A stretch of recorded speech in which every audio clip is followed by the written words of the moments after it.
नमस्कार दोस्तों, कैसे हैं आप। जैसे कि आप जानते हैं, कल हमने अव्ययी भाव पढ़ा था।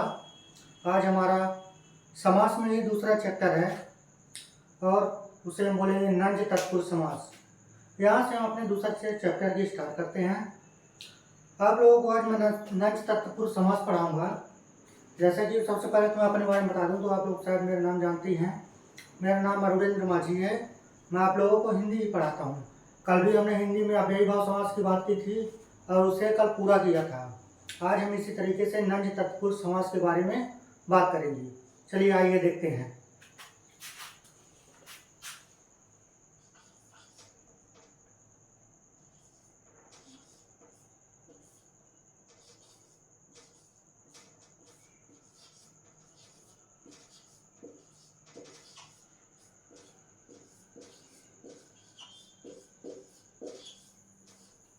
तो नंज तत्पुरुष समास, इस समास में प्राय निषेधात्मक या नकारात्मक, निषेधात्मक मतलब नकारात्मक मतलब इनका अर्थ अच्छी तरह समझ ही रहे हैं, जो ना के योग्य हो।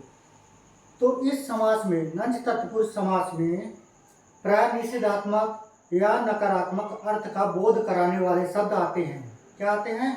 निषेधात्मक या नकारात्मक बोध। कैसे? जैसे असफल, अज्ञानी, अस्वीकार, निरपराध, जिसने अपराध नहीं किया हो, लाजवाब, जिसका लाजवाब, लाजवाब क्या अर्थ निकले यहाँ पर?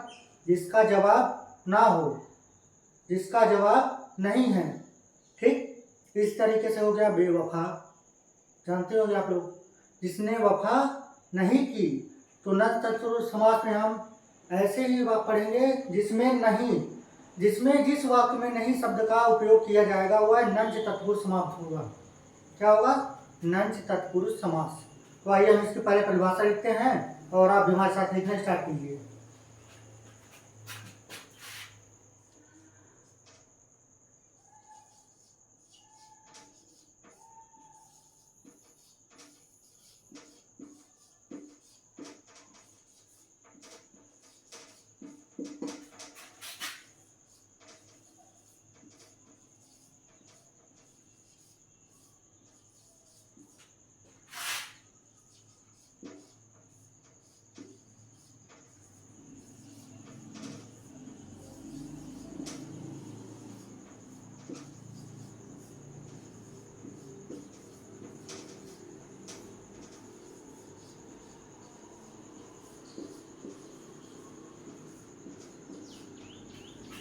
क्या लिखा मैंने?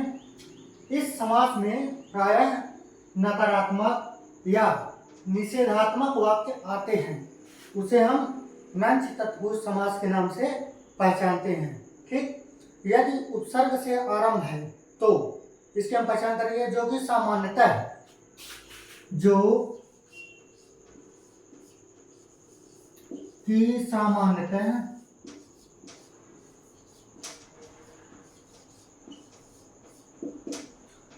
कैसे शब्द आएंगे, स्टार्टिंग इन शब्दों की कैसे होगी, हम कैसे पहचान सकते हैं? तो आ, अन, निर, ला, बे आदि ये उपसर्ग के रूप में आते हैं। उपसर्ग तो आपको पता ही होगा कि किसी वाक्य के जो पहले शब्द जुड़ा होता है, जो शब्द, जो अक्षर वाक्य के प्रारंभ में जुड़ता है वह उपसर्ग होता है।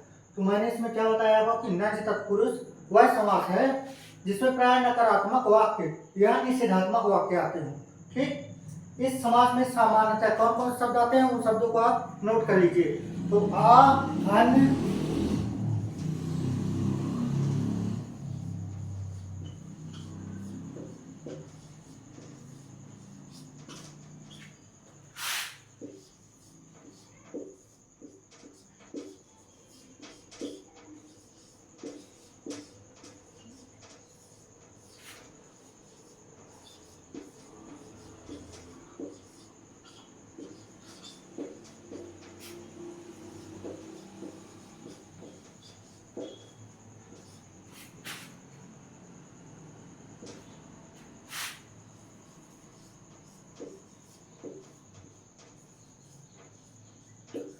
तो मैंने आपको पहचान क्या बताई?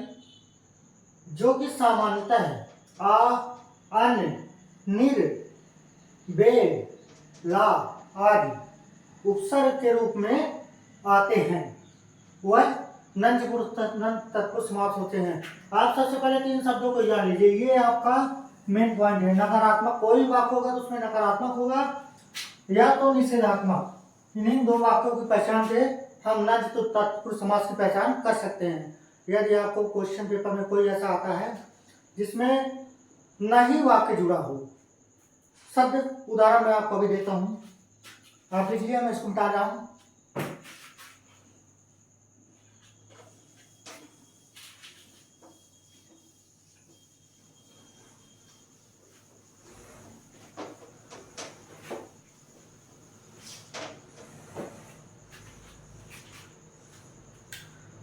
तो मैंने आपको पहले ही बता दिया इनकी पहचान क्या है। तो उदाहरण आप ले लीजिए।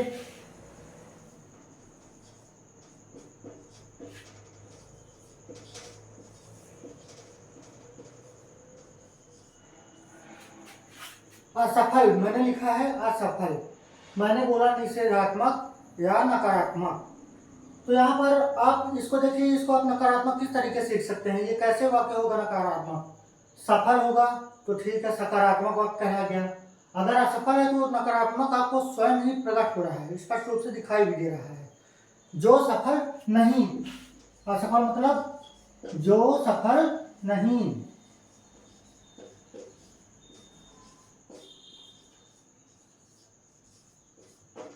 जो सफल नहीं। दूसरा हमारा क्या है?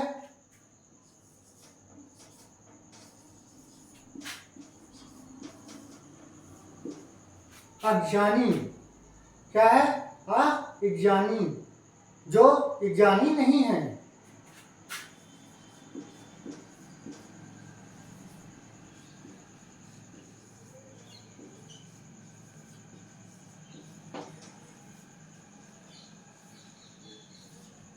ये जो मैंने नहीं वाले के शब्द के अंडरलाइन किया है, ये नकारात्मकता को ही दर्शा रहा है।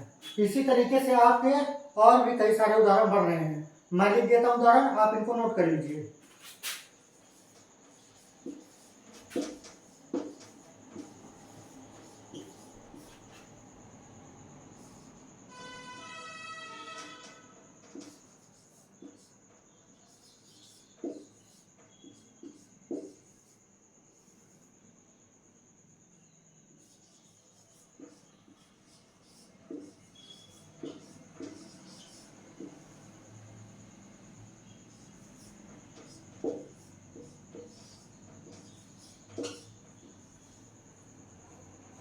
ये कुछ उदाहरण हैं जो मैं आप लोगों के सामने लिख दिया हूँ। अस्वीकार, जिसने स्वीकार नहीं किया। लाजवाब, जिसका जवाब नहीं है। लाइलाज, जिसका इलाज नहीं है। बेवफा, जिसने वफा नहीं की। तो ये सब हमारे क्या होंगे? नंज तत्पुरुष समास के उदाहरण होंगे। ठीक है ना? मैं उम्मीद करता हूँ आप लोगों को नंज तत्पुरुष समास अच्छी तरह समझ में आ गया होगा। अब हम इसी तरीके से आगे बढ़ते हैं और अगला हम देखेंगे तत्पुरुष समास। क्या होता है तत्पुरुष समास, इसको भी हम जानते हैं। इसको मिटा देता हूँ, अगर आप लोगों ने लिख लिया हो तो नोट डाउन करते चलिए हमारे साथ। जितनी अच्छी आप लोगों की नोट्स बनेगी उतना अच्छा आप लोगों का प्रिपरेशन भी चलेगा। और हिंदी आप समझ लीजिए कि यहाँ से बेटर कहीं नहीं मिलेगा। ऐसा पढ़ाऊंगा कि सब कुछ एकदम क्लियर रहेगा।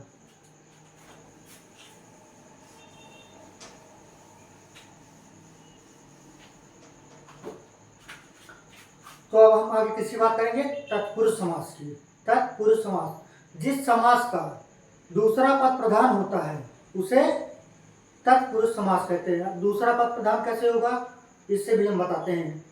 इसकी जो पहचान होती है, कारक चिन्हों की पहचान के आधार पर हम तत्पुरुष समास को समझ सकते हैं। कारक चिन्ह आगे अभी हम लोग और उसको विस्तार से भी पढ़ेंगे। फिलहाल मैं यहाँ उससे कुछ न कुछ डिफिनेशन आपको बताता ही हूँ। तो हम तत्पुरुष समास देखते हैं।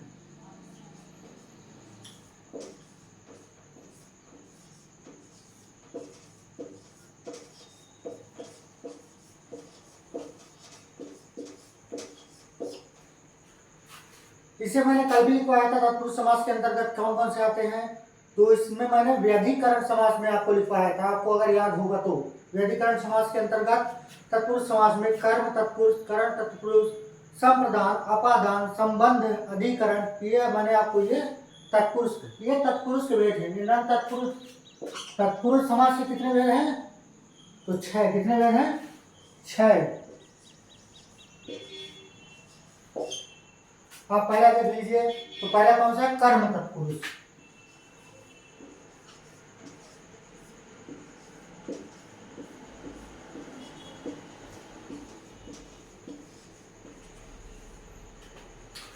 कर्म तत्पुरुष, ये हमारा नंबर 1। आप इसको हेडिंग बना लीजिए पहला। अभी हम इसको पढ़ेंगे इसके लाइन से। हम 6 सभी वेदों को एक लाइन से लिखते हुए चलेंगे और समझते हुए भी। अब हम करेंगे कर्म तत्पुरुष। क्या होता है कर्म तत्पुरुष? आप लोगों को बताया कि तत्पुरुष क्या होता है? जिसका, वह समास जिसका दूसरा पद प्रधान होता है, तत्पुरुष समास होता है। अब दूसरा पद प्रधान कैसे होगा? वो इन तत्पुरुष के भेदों से हमको पता चलेगा। आप ऐसे उसको नहीं समझ सकते, उसको सिर्फ 6 भेद जब आप पढ़ेंगे तभी आपको जान पाएंगे कि हम तत्पुरुष समास को कैसे पहचान सकते हैं। ठीक है ना? तो कर्म तत्पुरुष, कर्म तत्पुरुष का कारक चिन्ह क्या होगा? को। क्या होगा? को।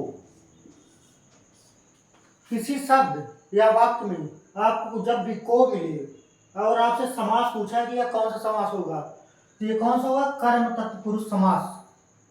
को विभक्ति कौन सी हो जाएगी? द्वितीय विभक्ति। साथ साथ विभक्ति मिलते चलेंगे, ये भी कभी कभी पूछ लेता है पेपर में।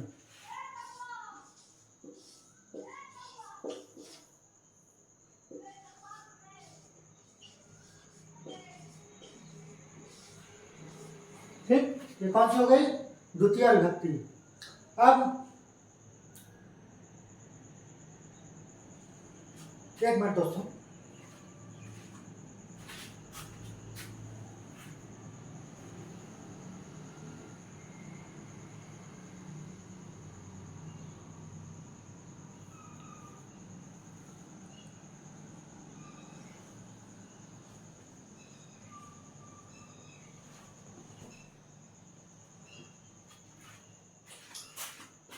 तो आइए हम देखते हैं।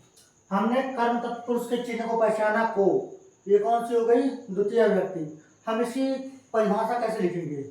इस समास में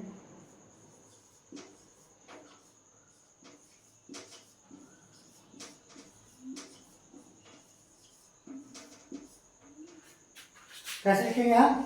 इस समास में कर्म कारक, कर्म कारक, कर्म तत्पुरुष की बात हो रही है तो कर्म कारक। हमने आपको बताया कारक मैं आपको आगे पढ़ाऊंगा।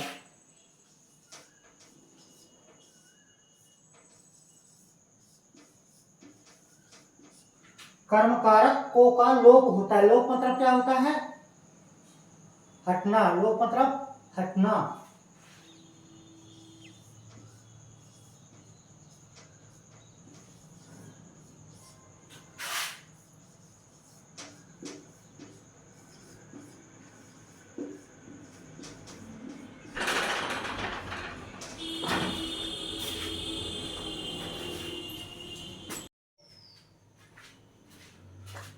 हाँ, तो मैं आपको बता रहा था कि इस समास में कर्म कारक को का लोप होता है। लोप मतलब, ये लोप का मतलब क्या बताया मैंने?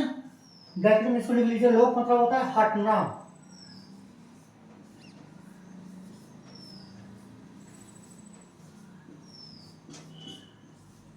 लोप मतलब हटना। जैसे आपको मैं एक उदाहरण देता हूं, मतदाता। मैंने उदाहरण में लिखा मतदाता।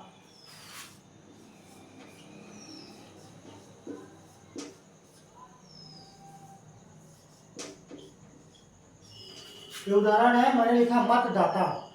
इसका अर्थ क्या होगा? मत को देने वाला।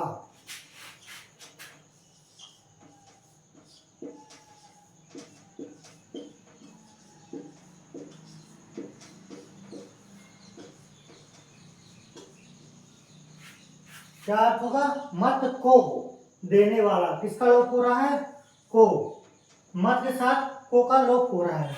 कौन सा तत्पुरुष समास होगा? कौन तत्पुरुष समास होगा? तो ये होगा कर्म तत्पुरुष समास। कौन सा होगा? कर्म तत्पुरुष समास। ऐसे ही हम और उदाहरण देख लेते हैं, आप इसको नोट करते जाइए साथ साथ।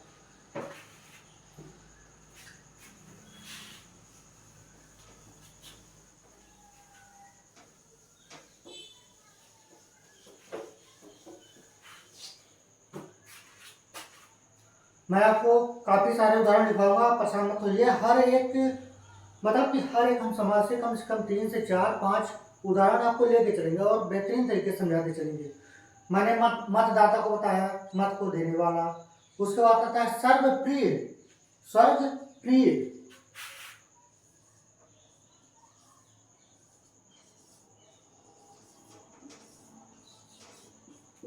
स्वर्गप्रिय इसका मतलब क्या हुआ? स्वर्ग को प्रिय।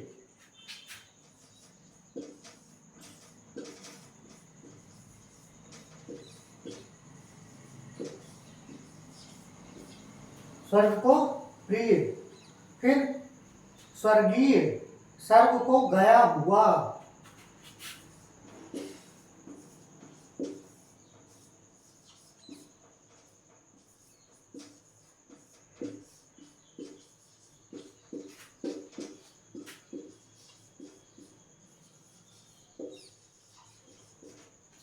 उदाहरण सिर्फ आपको समझाने के लिए था। वह पेपर में आपको कोई सा भी आए, इससे आपको कोई फर्क नहीं पड़ता है। बस उनके आप जो शब्द दिए हैं, इन शब्दों को अच्छी तरीके से समझेंगे कि ये हमसे पूछ क्या रहा है। जब इसका आप विभक्ति में प्रयुक्त करेंगे, तो इसको विभक्ति के रूप में दर्शाएंगे, तो आपको खुद ही समझ में आएगा कि ये कौन सा तत्पुरुष समास होगा। मैंने बता दिया, कर्म तत्पुरुष में को का लोप होता है। जिस भी शब्द में उसके विग्रह करने पर को शब्द आपको दिखाई दे, आपको तुरंत कर्म तत्पुरुष समास को टिक लगाना है। अगर कर्म तत्पुरुष नहीं है, केवल तत्पुरुष समास है, तो वो सिर्फ तत्पुरुष समास ही होगा। ठीक है ना। अब व्यय भाव पूछ लिया, धन पूछ लिया, कर्मधारय पूछ लिया और तत्पुरुष दे दिया। इन 4 ऑप्शन दे दिया, तो आपका फिर तत्पुरुष समास ही होगा। अगर जो कर्म तत्पुरुष, करण तत्पुरुष, संप्रदान तत्पुरुष, अपादान तत्पुरुष, इन 4 पूछता है, तो इसमें से आपका कर्म तत्पुरुष को का लोप है, तो कर्म तत्पुरुष समास हमारा कहलाएगा। ठीक है ना। यहाँ तक आपको समझ में आ गया, क्लियर है। आगे बढ़ते हैं। दूसरा हमारा करण तत्पुरुष समास, नोट करके चलिए।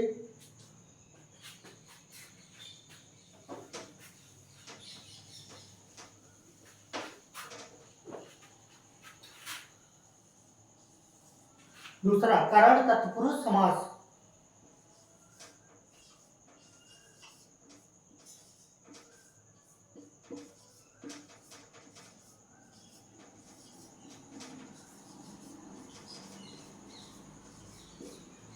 करण तत्पुरुष समास, इसकी क्या परिभाषा होगी? क्या परिभाषा होगी आप लोग समझ सकते हैं। कर्म को मैंने बताया कि उसमें को का लोप होता है, तो इसमें किसका लोप होगा? से का लोप होगा। करण, इसमें से का लोप होगा। ठीक। अब आप पहचान सकते हैं, कोई शब्द आया जिसके विग्रह पद में से शब्द का, से अक्षर या शब्द का आपका प्रयुक्त हो रहा है, तो कौन सा हुआ? करण तत्पुरुष समास। आपको एक आध उदाहरण दिखा देते हैं हम।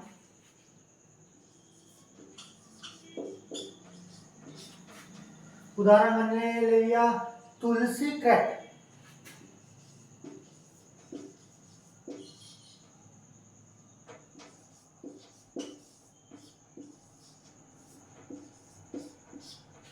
तुलसी कृत, इसका मतलब क्या हुआ? तुलसी के द्वारा कृत। क्या होगा? तुलसी के द्वारा कृत। हम एक और बात आपको बता देते हैं, कर्ण तत्पुरुष में ही से और के द्वारा दोनों शब्द का यहाँ पर जाना जाएगा। ब्रैकेट में यहाँ पर आप लिख भी लीजिए, के द्वारा। तुलसी कृत, तुलसी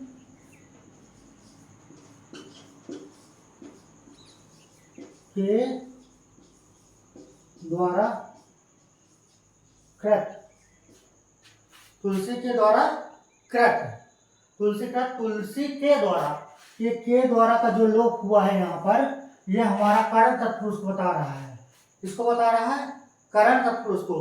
अब जैसे से वक्त दिया है, तो हम क्या लिख सकते हैं? मन चाहा। हमने एक और उदाहरण लिया, मन चाहा। मन चाहा मतलब मन से चाहा।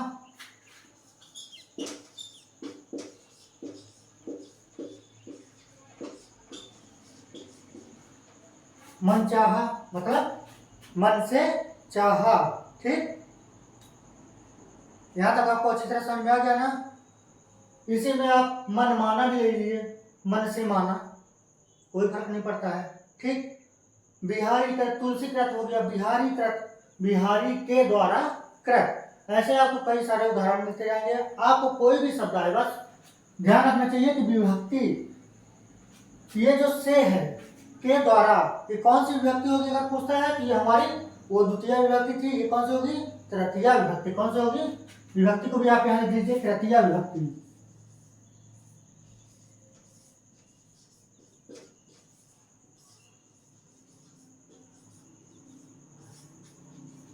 ठीक है ना, द्वितीय विभक्ति, ये तृतीय विभक्ति। अब पूछ रहे होंगे सर ये प्रथमा कहाँ गया, फिर प्रथमा भी है लेकिन वो यहाँ पर तत्पुरुष में उसका यूज नहीं होता है।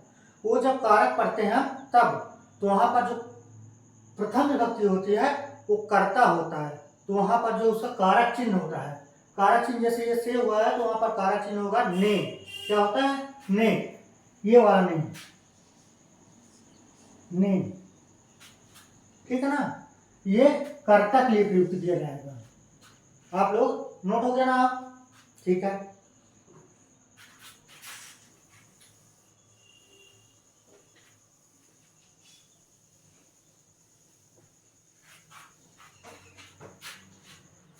अभी ये सिर्फ तत्पुरुष ही चल रहा है, तत्पुरुष का हमने दूसरा भेद देख लिया है। अब हम देखेंगे तीसरा। तीसरा कौन सा आता है हमारा, संप्रदान तत्पुरुष। कौन सा होता है, संप्रदान तत्पुरुष। एक और बात बता देते हैं आपको, जो करण तत्पुरुष होता है ना, करण तत्पुरुष जिसमें हमने से लिखा, ये जुड़ने के अर्थ में होता है। करण तत्पुरुष में जो से है वो क्या होता है, जुड़ने के अर्थ में।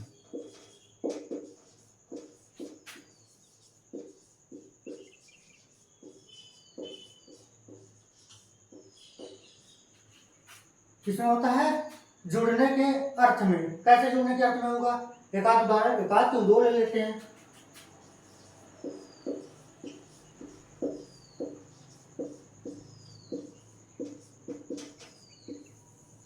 हमने यहां पर लिखा कोरोना ग्रस्त, कोरोना से ग्रस्त।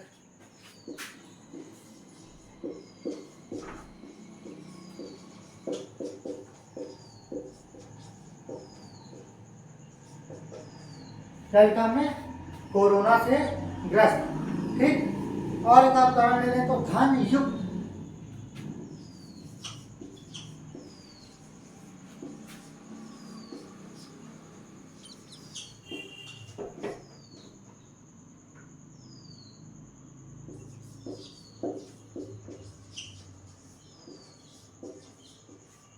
धन युक्त मतलब धन से युक्त। ऐसे ही सेवा मुक्त, सेवा युक्त, सेवा से युक्त। ठीक, और इसी में करण के बाद अभी हम आपको बताएंगे कुछ टाइम से अपादान, उसमें जो से शब्द आएगा, से यहाँ भी होता है करण में, तो से जो होता है ये जुड़ने के अर्थ में हुआ। कोरोना से ग्रस्त, कोरोना से ये जुड़ा हुआ। ठीक, ये जुड़ने के अर्थ में हुआ। और यहीं पर करण में से है तो अपादान में भी से ही आएगा। क्या आएगा, से ही विभक्ति होगी। लेकिन यहाँ कोरोना ग्रस्त है तो यहाँ जुड़ने के लिए मैंने बताया, तो वहाँ क्या होगा, अलग होने के अर्थ में। क्या होगा, अलग होने के अर्थ में। अपादान, अपादान में अलग होने के अर्थ में से होगा। जैसे कोरोना ग्रस्त जुड़ने का अर्थ बता दिया, वैसे कोरोना मुक्त, कोरोना से मुक्त, मुक्त हो गया, अलग हो गया ना कोरोना से। इसी तरीके से हम इन सभी तत्पुरुष समासों पढ़ रहे हैं। तो आप ये करण तत्पुरुष, करण से जुड़ने के अर्थ में इसको आप समझ लिए हो तो इसको नोट डाउन कर लीजिए। फिर हम संप्रदान तत्पुरुष के बारे में आपसे बात करते हैं।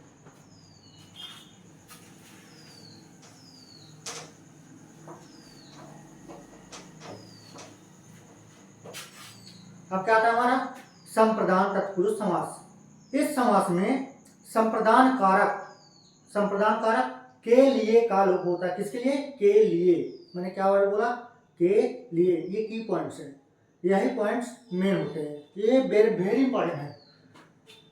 संप्रदान कारक, तीसरी हेडिंग है हमारी,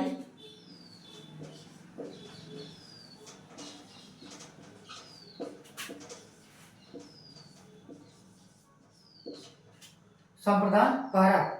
यहाँ पर कौन सी विभक्ति आएगी हमारी? इससे पहले तृतीया थी, अभी कौन सी होगी? चतुर्थी विभक्ति। कौन सी होगी? चतुर्थी विभक्ति। तो के लिए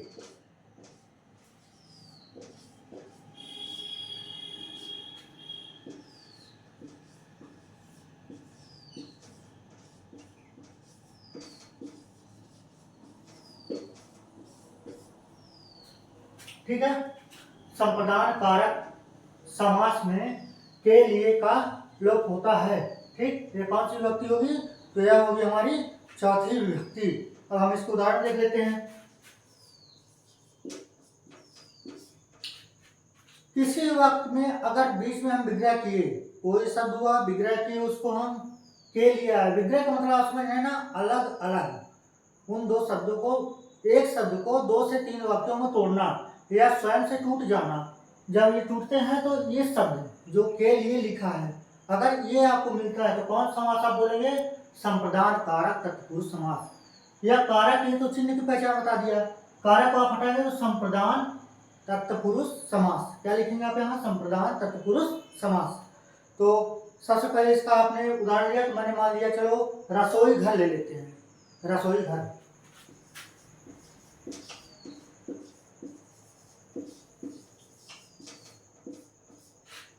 इसमें कैसे आएगा के लिए?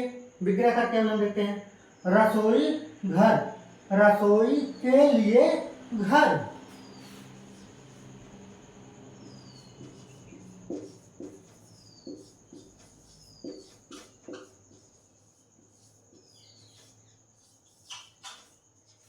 रसोई के लिए घर। ऐसे और क्या होता है? आराम कुर्सी, आराम के लिए कुर्सी। और क्या हो सकता है? विद्यालय, विद्या के लिए आलय। गुरु दक्षिणा, गुरु के लिए दक्षिणा। सत्याग्रह, सत्य के लिए आग्रह। जिस भी शब्द में के लिए शब्द का प्रयोग किया जाए वहां पर संप्रदान तत्पुरुष समास होगा। कौन सा होगा? संप्रदान तत्पुरुष समास। आपसे अगर जो पूछता है संप्रदान तत्पुरुष समास कौन सी विभक्ति है? चतुर्थी विभक्ति है। इसमें किस कारक चिन्ह की पहचान होती है? के लिए की पहचान होती है। समझ में आ गया आपको? ठीक है। अब हम संप्रदान की बात करते हैं। अपादान। अभी मैंने कारण में आपको बताया कि से का अर्थ जुड़ने के लिए होता है। से का अर्थ जुड़ने के लिए होता है। अब यहाँ पर अपादान तत्पुरुष समास में से का अर्थ अलग होने के लिए होगा। ठीक है ना? इसको आप नोट कर लीजिए।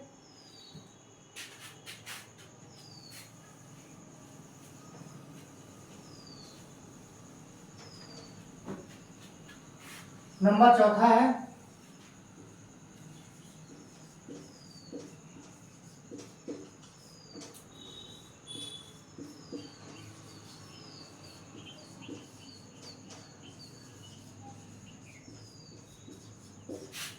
अपादान तत्पुरुष समास।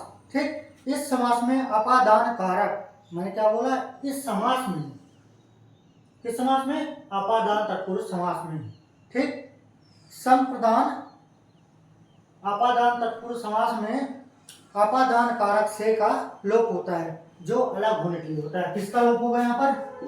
से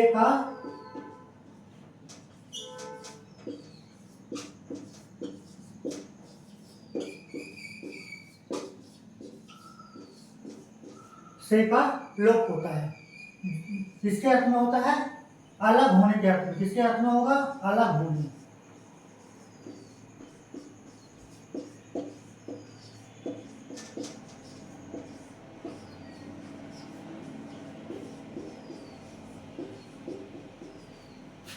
अलग होने के अर्थ में। ठीक है ना? उदाहरण मैंने आपको बताया ही, जैसे करण में हमने पूरा पढ़ा उसको। अब यहाँ भी देखते हैं, काम चोर, काम से जी चुराने वाला। उदाहरण लिख लेते हैं।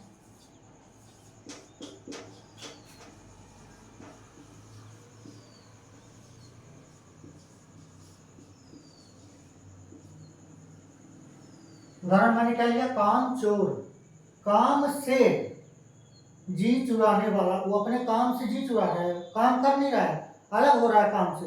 तो मैंने क्या बोला? अलग होने के अर्थ में अपादान तत्पुरुष समास होगा। कारक की पहचान यहाँ पर क्या होगी? से। कौन सी विभक्ति होगी ये? कौन सी विभक्ति होगी? पंचमी कौन सी विभक्ति होगी? पंचमी विभक्ति। नोट करते जाइए आप लोग इसको। कामचोर, काम से जी चुराने वाला।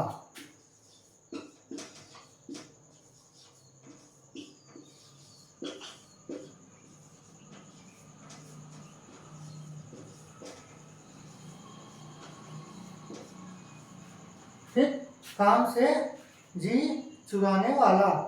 ऐसे ही हम लिख सकते हैं पथ भ्रष्ट, पथ से भ्रष्ट। ठीक, आप जब भी कोई भी आए वर्ड उसको आप विभक्ति करेंगे, जब भी ये से अगर अलग हुआ तो अपादान, अगर जुड़ने के संबंध में हो रहा है तो करण तत्पुरुष समास। ठीक है ना, नोट करते जाइए। चौथा नंबर ये हमारा।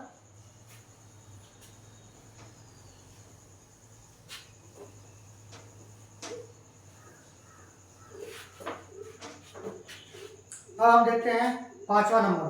पांचवा हमारा क्या है? संबंध तत्पुरुष समास। क्या है?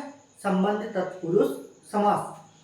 का, की, के, का लोप होगा। किसका होगा? का, की, के का लोप होगा।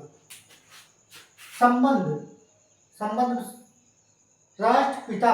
ठीक, राष्ट्र के पिता, एक संबंध बता रहा है, राष्ट्र के पिता। ठीक, मैंने क्या बोला यहाँ पर? संबंध। ये हमारा कौन सा नंबर हो गया? पांचवा।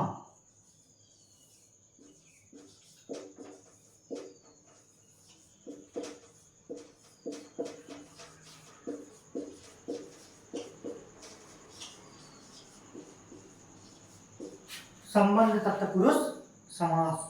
ठीक, इसके कारक चिन्ह क्या पहचान होगी इसकी? जहां पर भी, जहां पर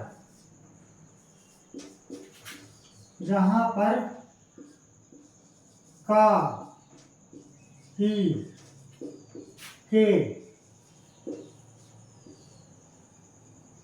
का, की, के का लोप हो। ठीक, जहां पर का, की, के का लोप हो। लोप मतलब हटना। ठीक, विग्रह करते हैं तो एक वर्ड बीच में आएगा, वो हट गया उससे, उसे क्या बोलते हैं? लोप। ठीक है, उदाहरण मैं आपको रहा हूं। आपको सभी तत्पुरुष के यदि कारक चिन्हों की पहचान होगी, मैं अभी ये पूरा तत्पुरुष समास बताने के बाद इन सभी कारक चिन्हों को एक हेडिंग के साथ लिख दूंगा ताकि आप लोगों को याद करने में आसानी होगी। उदाहरण के लिए मैंने क्या बोला? राष्ट्रपिता।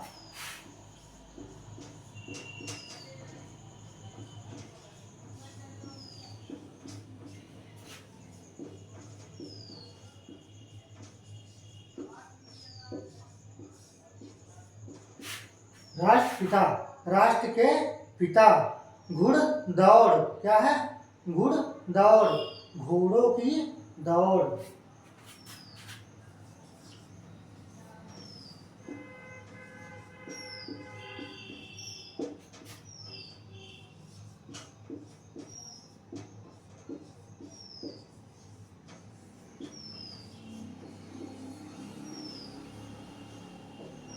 घोड़ों की दौड़। यहाँ पर आया ना, कारक चिन्ह पहचान बताया है आपको कि का, के, की, इन तीनों में से कोई भी होगा। इन तीनों में से यदि विभक्ति करने पर कोई भी आएगा तो वो संबंध बता रहा है, किसके?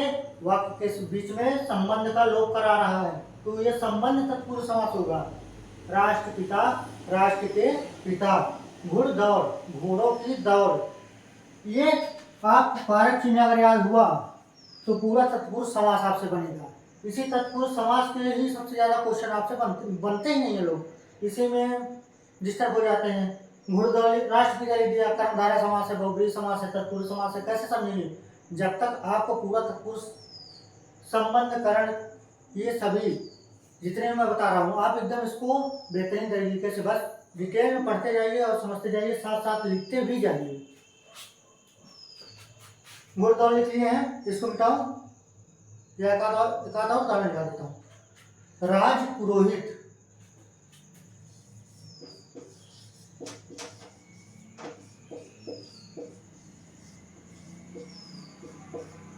राज पुरोहित, राजा का पुरोहित क्या हो जाएगा? राजा का पुरोहित। तो ये अपना संबंध तत्पुरुष समास 5 नंबर था। कौन सी व्यक्ति होगी इसमें? सठी व्यक्ति। कौन सी? सठी।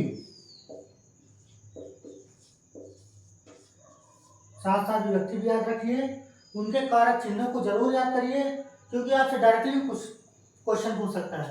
पूछ लिया संबंध कारक या फिर संबंध तत्पुरुष समास में निम्नलिखित में से एक की पहचान बताइए। ऑप्शन में दे दिया आपको से, फिर के लिए,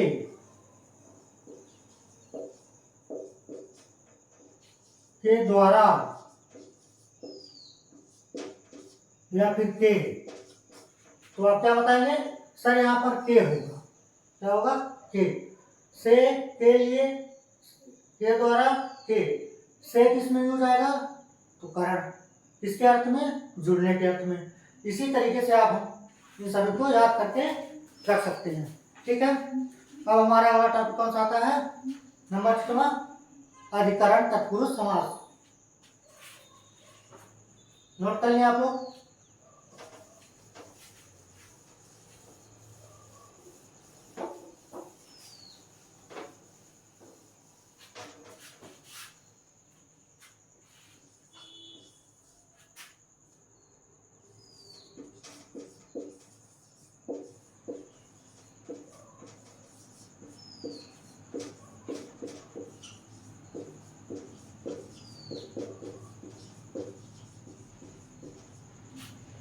अधिकरण तत्पुरुष समास। इसी क्या पहचान होगी? तो विभक्ति कौन सी होगी? सप्तमी।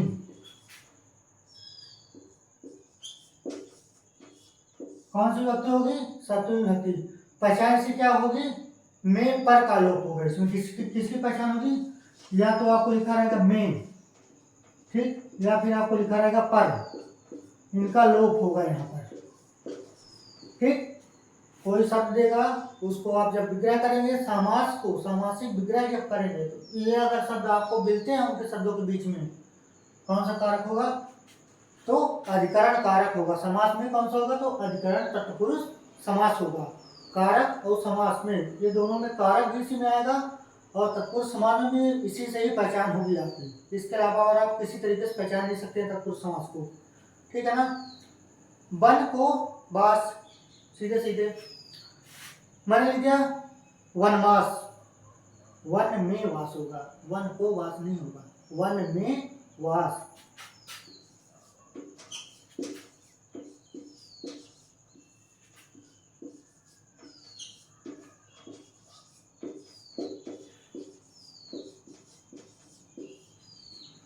वनवास, वन में वास, वन को वास नहीं होगा, वन में वास।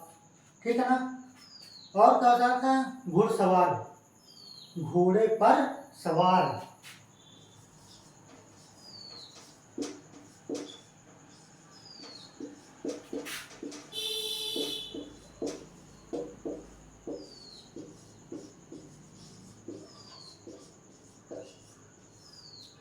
क्या हुआ? घोड़े पर सवार। मैंने आपको मे का भी एक उदाहरण बता दिया, पर का भी एक उदाहरण बता दिया। इस तरीके से आप इन समास शब्द को समासिक विग्रह करेंगे तो इसके बीच में जिन शब्दों का आपको लोप दिखाई देगा, लोप मतलब जिन शब्दों के कारण ये हट रहे हैं, ये कारक चिन्ह, इन्हें हम क्या बोलेंगे? कारक चिन्ह। इन कारक चिन्हों की पहचान हम कर रहे हैं, किससे करेंगे? अधिकरण तत्पुरुष समास से। किससे हो रही है इसकी? अधिकरण तत्पुरुष समास से। ठीक है ना। तो हमारा ये 6वां नंबर था। हमने तत्पुरुष समास के 6 वेदों को पूरा अच्छी तरह से पढ़ लिया है। अब हम इससे आगे का टॉपिक कल देखेंगे। तो कल से हमारा टॉपिक स्टार्ट होगा कर्मधारय समास। ठीक है ना। बहुत बहुत धन्यवाद आप सभी लोगों को बने रहने के लिए। चैनल को लाइक, सब्सक्राइब और शेयर जरूर कीजिए। धन्यवाद।